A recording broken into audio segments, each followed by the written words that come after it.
In this video, I'm going to teach you a bunch of super cool fundamental backside principles. And to do this, we're going to use some footage from one of my full-time students, Ben. I was lucky enough to meet up with Ben in Austria, and we had an awesome week of training at Banger Park together. And during that time, we came into a lot of hurdles, we overcame a lot of challenges, and the end results speak for themselves. He went from not feeling comfortable on backside 360s to doing some backside 720s that are truly amazing, and I'm really stoked on the progression he made. So I'm really looking forward to go over all the things that we learned during the trip so you can hopefully implement it into your own riding. Because by the end of the trip, he was doing back sevens on par with mine, what's just completely mind-blowing to me. So without further ado, let's go and jump right into it. Oh, beauty. So day one, you gotta take some time to get used to the bag, so you're going to expect a little bit of funk, but we were seeing a few issues. Mainly, he was coming in really tall on his board, he wasn't really getting a strong edge, and he wasn't able to really open up, and this was causing a lot of funk coming off the takeoff, lack of control, lack of consistency. But he was feeling good on the airbags, and airbags are a place that you can really push yourself, so he went and managed to go and try some backside 720s throughout the day, and these backside 7s actually looked pretty solid. But when we go and start breaking it down a little bit closer, we can see some problems. So first, he's coming in really tall on his heel edge, pretty good posture. This is actually pretty nice, but look at how slowly he's transitioning his edges through the spoon of the jump here. This is making it so when he's on his toe edge, he doesn't really have anything to really help him hold that edge pressure, and that's making him rely on leaning. But that's not too big of an issue. The issue here was the fact that he was throwing down and dropping the shoulder so much. If you go and throw down towards your snowboard like this, it's going to make it so your momentum's on two planes, a downward plane and a sideways plane, limiting the potential power of both. So this is going to be one of the main things that we have to work towards fixing, but how we got there was actually really fascinating and not quite what you'd think. And the way you can tell if you're making this problem in your own riding is if that grab comes too soon. A backside 720, it should be really hard to grab before 230, 270. So the fact that he's able to grab that early is a massive indication that something's wrong. And the reason why it's so problematic is it's just going to really limit his control and make it so he can't come into the landing consistently with power. It's going to make it pretty much impossible to move past 720. So here he has some really solid backside 360s, and let's go and break it down.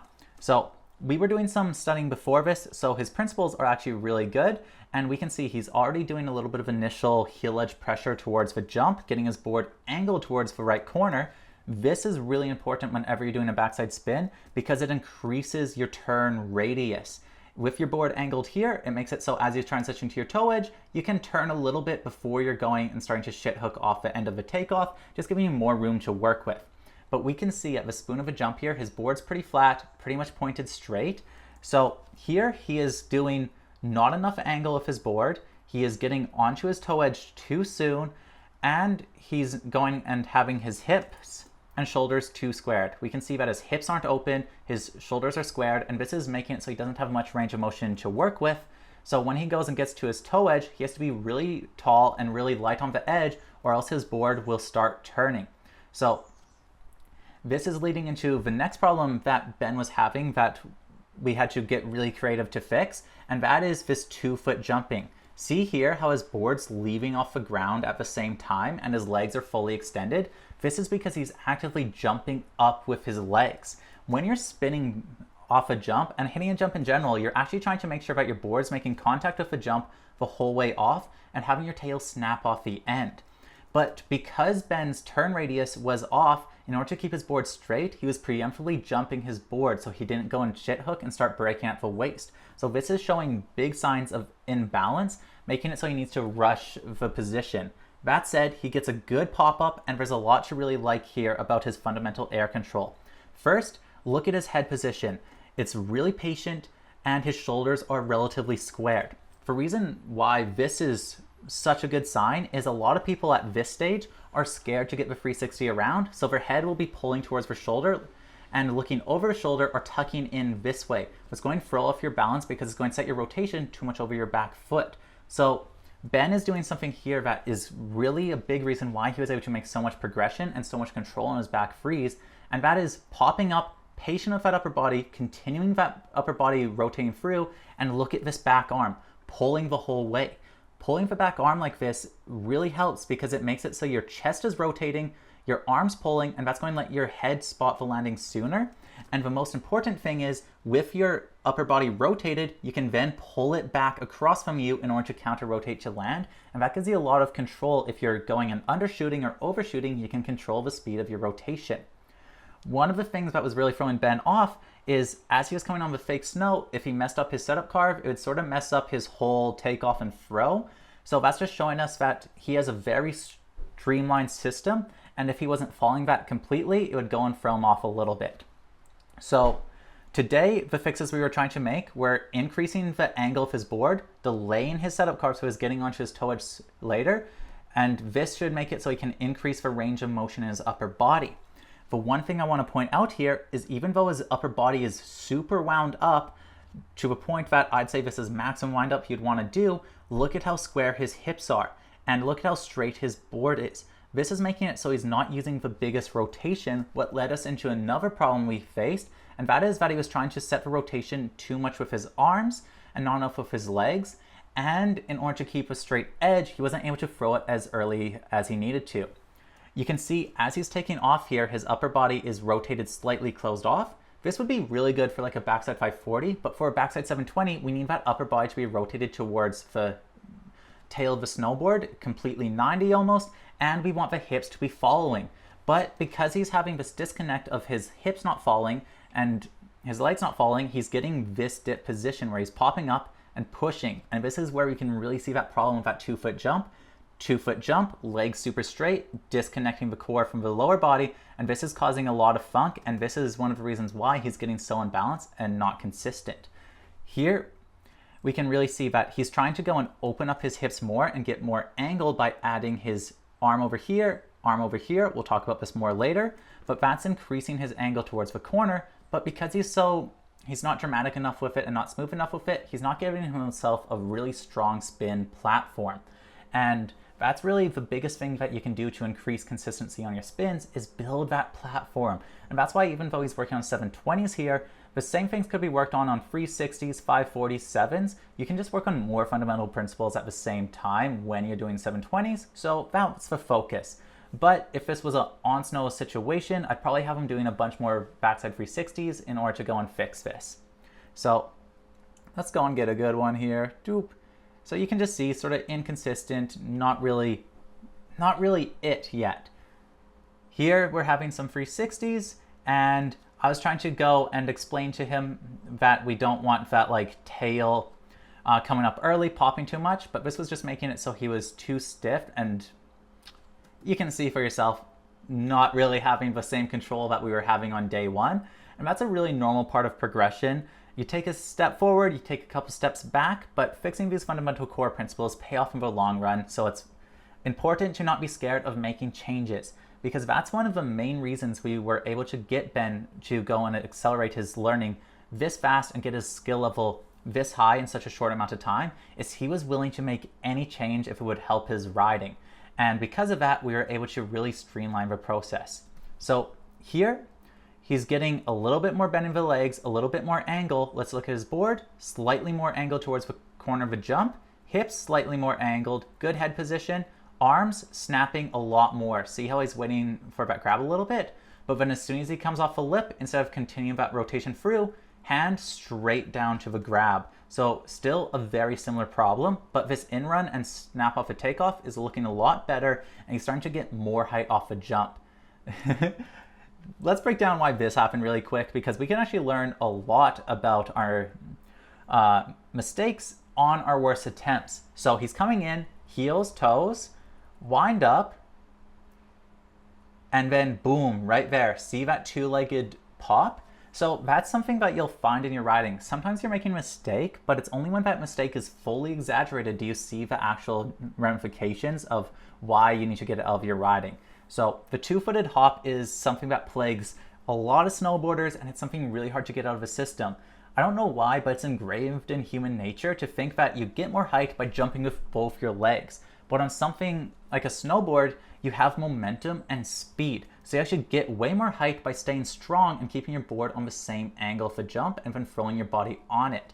the momentum and snap of shifting your weight slightly towards your tail in order to make contact will go and snap you up, and that extra bit of distance will get you just so much more height than your legs can ever generate. Popping off your legs also has another serious issue, and that means you're using a lot of your strength to push yourself upward. If you're going exploding with your legs up, that's less energy that's being put across. So one of the reasons he's able to go and put so much energy into exploding his legs up is because he isn't setting enough of a rotation with his hips. And I just want to take a second to make this very clear. Rotations on your snowboard are set with your hips. Your arms help with positioning, shoulder level, all that good jazz, but the blunt of the power is going to come from your core and your hips.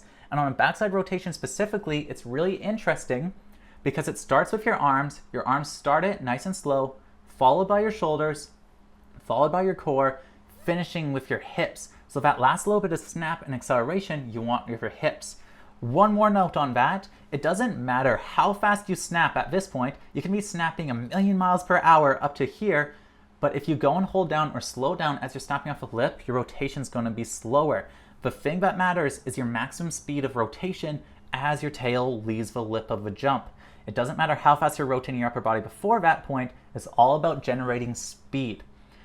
This is something I'm more interested in looking into. Where does power come from? Strength or speed on a snowboard? The answer is probably both. So you're trying to go and hit it with a strong core, strong body while generating as much speed as you can. And if you have little extra things like your legs going up as your body's coming across, it's going to really slow down the speed in which you're snapping, making it so you're not fully utilizing your strength. And this is why we're seeing so much inconsistency. Because this is interesting. This is his first time hitting the medium jump, but we'll go get to that in a sec. But because he's going and adding this up and down dimension to his legs and not actually riding off the end of a takeoff, he has a lot of inconsistency because it's depending on when he goes and hits the pop. And that's one of the main things to go and do tricks safely is we need to get that consistency up, so we need to eliminate as many variables as we can. Here's Ben's first time hitting the medium jump. And this is interesting because he actually has the same problem on his straight airs as he does for his spins. So you can see, nice stack position. If he rode off exactly like this, the jump would have been just fine. But then as he comes up, he goes and lifts his legs up to him and puts his edge down. And that goes and throws him off balance. And to counter this, what he does his next hit is his problem. He comes and hyperextends and pushes his legs into the snow.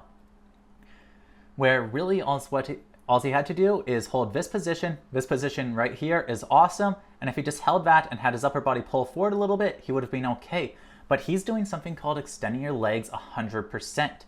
When you're snowboarding, you actually almost never want to extend your legs 100%. When you extend your legs 100%, it's going to make it so your body is getting elongated, pulled completely straight, and you're going to be locked out. So you're going to need to add more bend before you can edit any balance.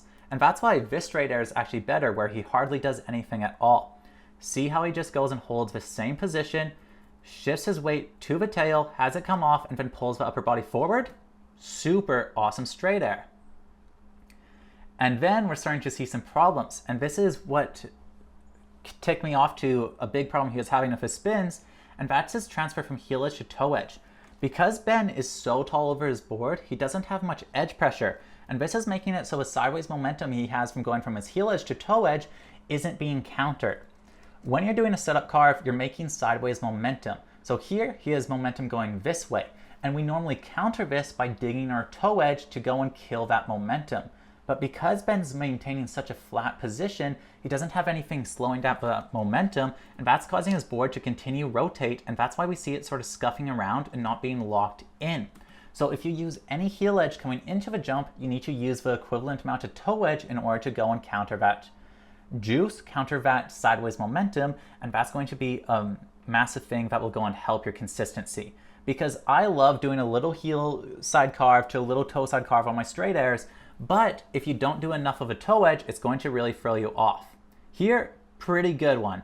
He goes, gets a little bit more edge pressure, holds that nice position, does like a full ollie, pops up, controlled. Not completely consistent, but we decided we'll work on his straight airs more in the winter because it's a lot of work to hike up to work on those. This I kept in because we didn't work on backside 540s. You might realize that in this video, there's no backside 5s. That's because back 5s are more of a cheat trick. So this backside 360 he did right here, if he just continued rotating with his legs and used counter rotation, that would have been a perfect backside 540. So by going in and locking a perfect backside 360, a really good backside 720, backside 540s are just extra. Just do some back ones and they're really easy to implement as long as you have that super solid base. So here, Ben is trying to really force himself to not go and throw down. And we can see the way he's doing this is by trying to pull his weight all the way over here. But now we're getting back to the point I was talking about before, super tall on his heel edge. And then as he comes over to his toe edge, look at his board's now twisting and his hips are closing off. So this is telling us that he's only opening with his upper body. So his upper body's opening, and that open motion, because there's no edge, is causing the hips to go this way, the legs to go straight and coming across, and it's getting this really awkward position. And that's why he's getting this funk and getting this lack of control. This was actually confusing to me because in my mind, I'm like, straight up off a takeoff is better. Like, he's still set over his toes, good positioning. So why is he so unbalanced?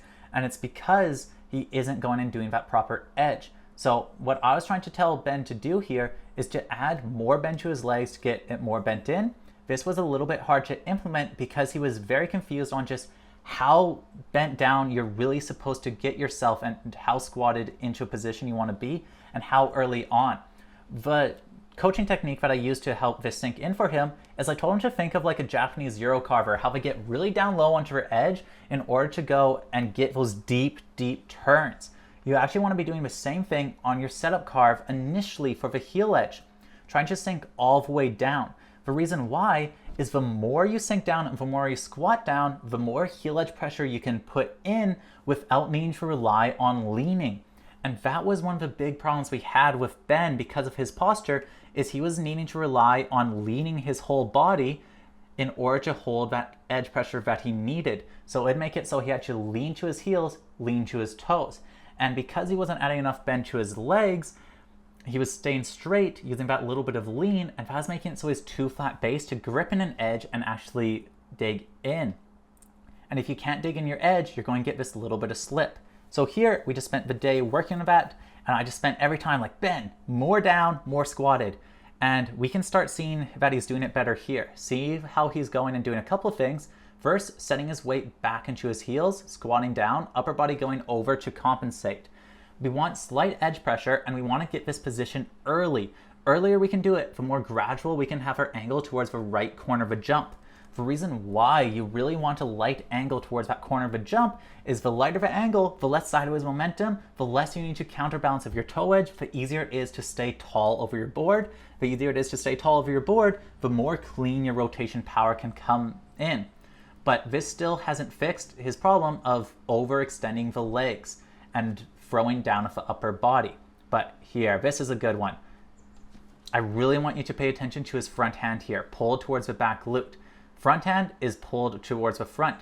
This is going to help force his hips open, force his chest open, and if your hips and chest are open at this point in the jump, it's going to be impossible for your board to come spunk out this way. So that is how we're going and fixing that problem, is I'm just telling him to get his hips more into play. Ben hasn't been doing too much freestyle for too long. He doesn't trampoline. He's never done a 7 on like trampoline and stuff.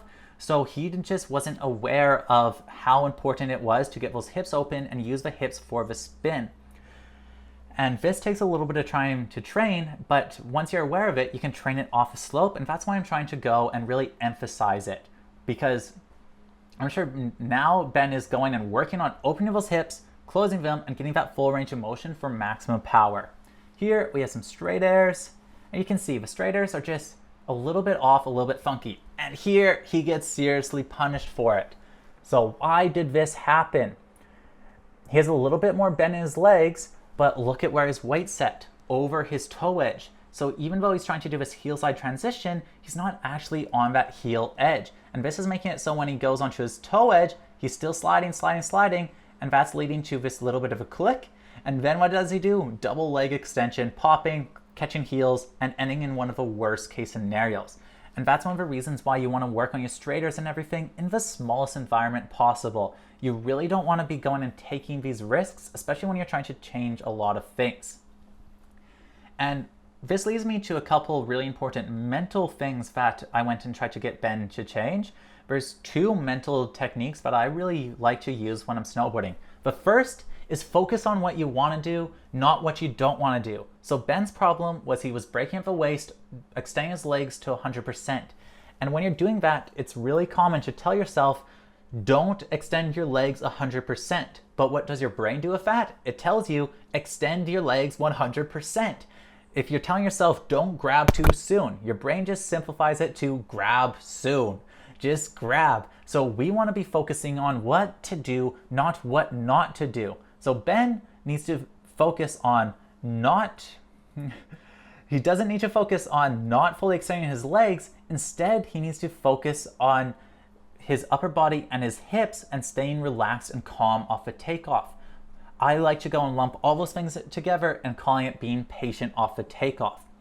Ideally, you can get enough of these motions and enough of these techniques subconscious that you can just go and tell yourself, be patient off the takeoff, and then you can tell yourself to do a lot of these steps subconsciously with that key word.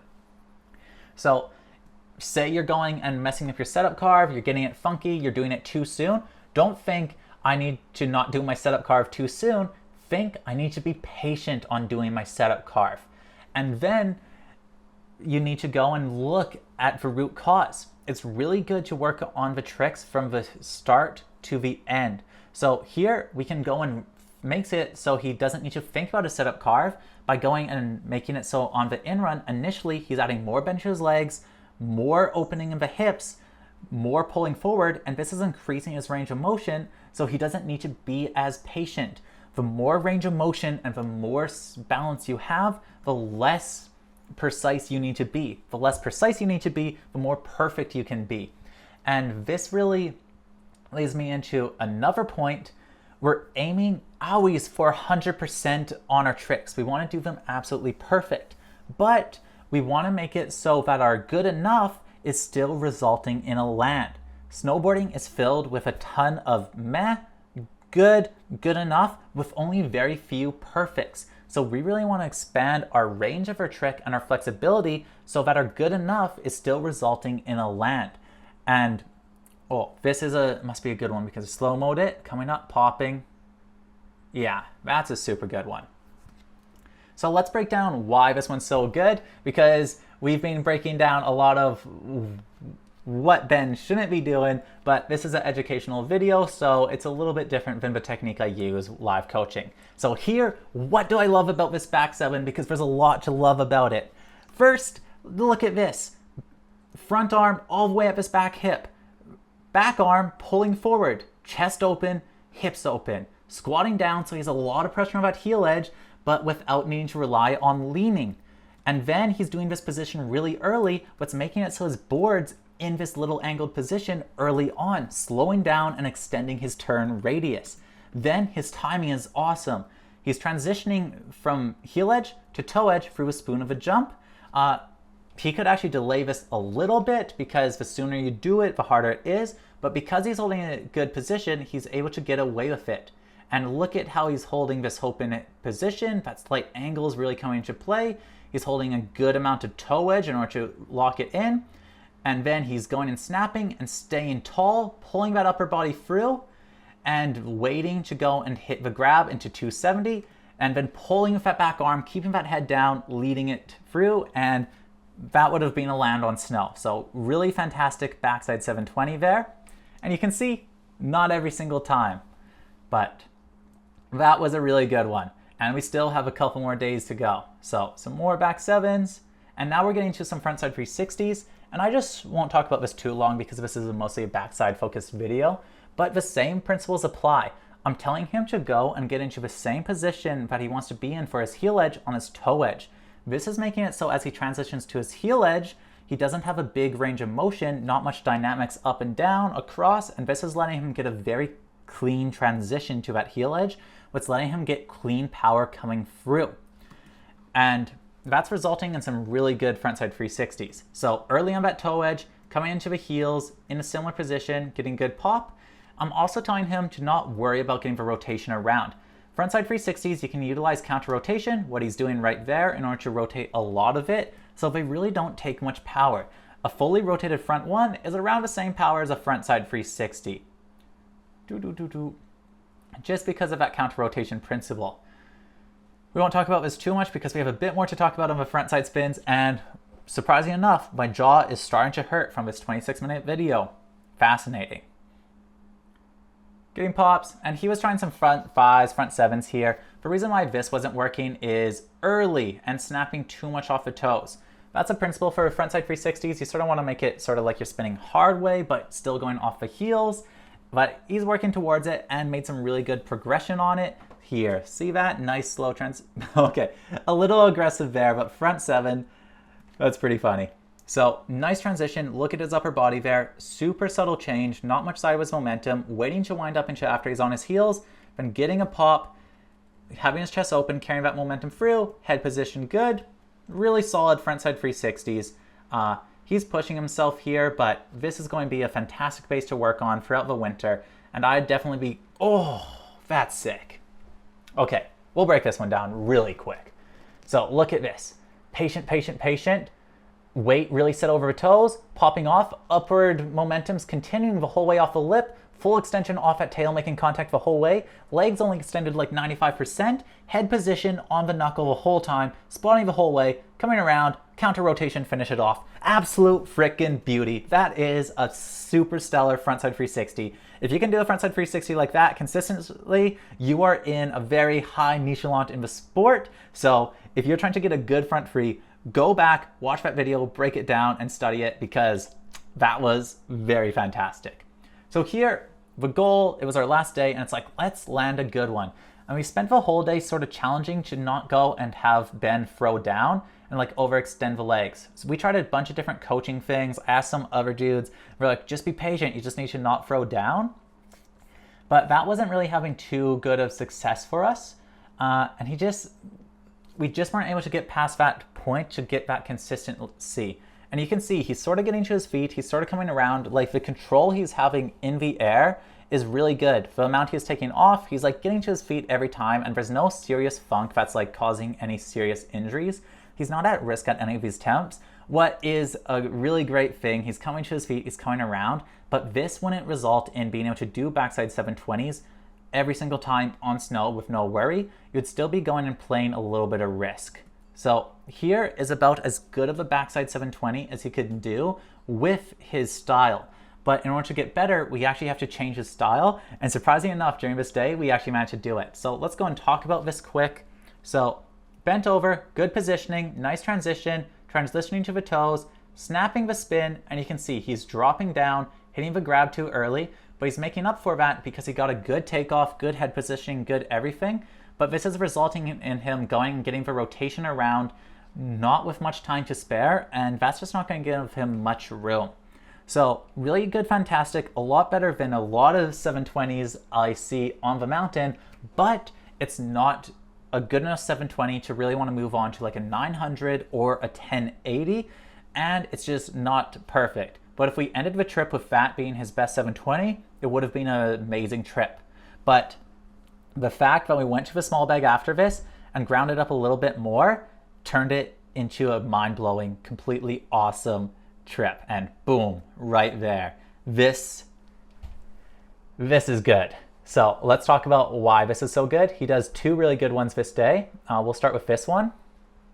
First, squat down, hand really exaggerating this position, getting into it early, getting onto that toe edge nice and tall. And the thing I told him to focus on here is instead of focusing on not breaking out the hips, not throwing down, instead I told him just focus on pulling your hips and throwing with your hips, continuing that rotation and pulling it through. Because on a backside 720, you're trying to get your full rotation and your full snap of your whole body, you're trying to snap yourself so much that it actually takes time for your legs to catch up. So it should be physically impossible to grab before 230 or 270 if you do it correctly. But Ben, because he was able to grab early, means that he wasn't fully snapping with his hips. So I was like, Ben, just focus on those hips, focus on closing them, trying to get your hips rotated 90.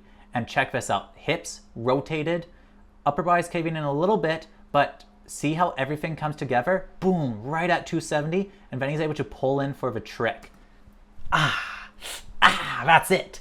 That's exactly it. That's what you want. The rotation to come and take time to have your upper and lower body come back together. That was a fantastic 720. We are pretty much done for this day, but I was like, Ben, get one more and we'll go to the medium airbag and give it a shot, end the video. And he managed to go, and not this one, I think this one. Oh, yee-hoo. This one's it. So there's gonna be little things he can improve, but let's just take a second because it's a 32-minute video. I'm assuming you don't have anywhere to be, and let's just appreciate this. Super exaggerated squat down position really early in the transition. Hand over here, fantastic heel side edge. Transitioning to that toe edge, look at how little sideways momentum. Look at how little he needs to shift. All he's doing is pushing his hips forward in order to get to that toe edge. Such a small motion, and that's letting him stay so tall. He throws up his upper body just lightly, patiently, but continuing it, making it so his upper body's finishing in this 9 position, and this is the part that really changed everything. His hips are following. So his upper body and hips are all extending, but not overextending. Look at his legs still have a little bit of bend in them, and this is why he isn't getting jammed, and he's holding that tail pressure all the way off the takeoff while keeping this, like, look at this position. This position's goated. This is really, really good. And then he's snapping, continuing that momentum with the upper body. Hyper exaggerated here, but I'd rather have hyper exaggerated than not doing it correctly. So hyper exaggerated, and then boom, look at, he can't grab any sooner. And the hips are falling, the core staying strong, and he's going and pulling that arm forward instead of having it drop down. And this is letting him hit that grab here, get less cork, and pull through with that back arm, and he frickin' stomped this one. So that is Ben's journey of how we went and tackled his backside spins. It was 7 days of coaching, so I didn't cover every single thing in this video. But if you're interested in getting coaching, your riding broken down like this, I highly recommend checking out my Patreon. On it, I offer coaching like we did for Ben here, full student, where I help him design like a year-round training plan. We do all the nitty-gritty textbook stuff, but you can also sign up for other tiers. The most popular one is video analysis. And that's where you submit a clip of your riding, and I'll give you a full video breakdown. Basically how I was talking about Ben's riding in this video, you can get a video very similar to this, custom made to your riding specifically. It can be carving, powder, shredding, rails. I'm pretty well versed in snowboarding, so any topic is on the table. And here we'll end it off with just Ben's progression. And I just want to say, Ben, you absolutely killed it. This progression was only possible because Ben was open to change. He was open to go, and he wasn't caught up on his back sevens, how they were. He was caught up on how he wanted them to be. And that mindset is going to take you far. Plus, he was doing so much work off a mountain, thinking about it, taking notes. Snowboarding is so much mental, and there's so much going on. So the more you can do off a mountain, the more you can simplify your motions and make it so you can use as much muscle memory as possible, the simpler it's going to be. Because we had to make so many changes at the start with Ben, it was really hard for him to keep his brain straight and like not get overloaded. And that's one of the main suggestions I have for you. Take your time during the summer, practice your body motions, learn every single thing you can off the mountain. So when you get to the mountain and you need to make changes, you can go and take your focus to that. I forgot about this before, but that brings me to the last mental rule, and maybe the most important rule in all of snowboarding.